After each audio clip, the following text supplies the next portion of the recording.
I'm the junior manager here at the restaurant. I'm supposed to walk you through the job as our new security guard. From your resume, I can tell that you're already a well-experienced guard. But, it's protocol, so I have to walk you through the basics anyway. So, let's get started. We have security cameras all around the restaurant, and if you bring up the camera panel, you'll be able to view the feed from each camera by pressing the camera buttons on the mini-map. Now, our lights are always off during the night, obviously because it'd be a waste of power to leave them on. So to actually see something on the cameras, you can activate the camera system's night vision mode.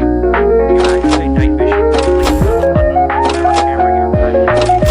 For example, say you want to see what's on camera 1. Bring up the camera panel, click on the button that says Cam 01, and then to use night vision, you click on Cam 01 again. Once night vision is activated, you can click on any of the other cameras and view them with night vision as well. You turn it off the same way you turn it on. Now, night vision takes more power than regular vision, so make sure you use it sparingly. Your first priority as a security guard here is to keep an eye on the animatronics. Those are really expensive machines, and we do not want them stolen. And you keep an eye on them through the cameras. We have quite a few animatronics here at Cndys. There's of course the cats, Candy and Cindy. There's Chester the chimpanzee. There's the penguins. Just lots, I tell you. So you also have 3 security doors in your office, each of which can be closed by pressing the door button by each door. These are here in case you're in some sort of danger, but personally I just use them to shut myself off from the world when I need a break. But don't let me be your role model on that one. You need to remember that closing these doors takes power, and the longer they're closed, the more power they drain. Now, I know that sounds kinda backwards, but you have to trust me on that one. I think it's something about the doors having an automatic fail-safe feature in case the power gets cut off, so they open up if there's no more power.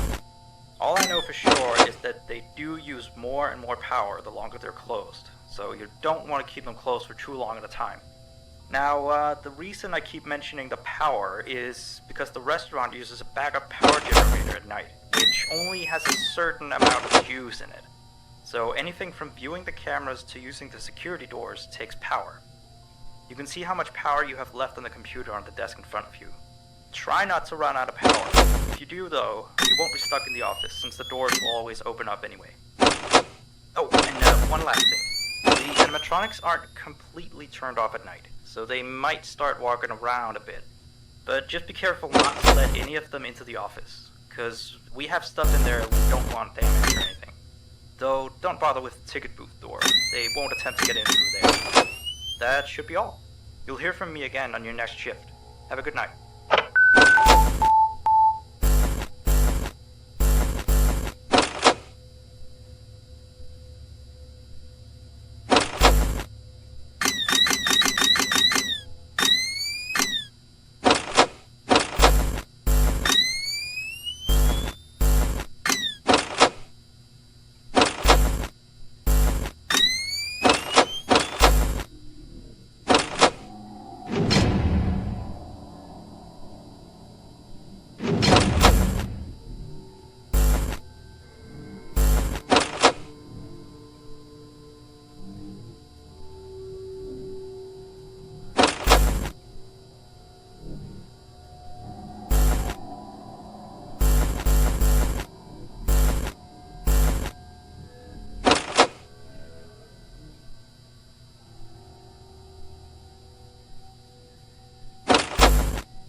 New message.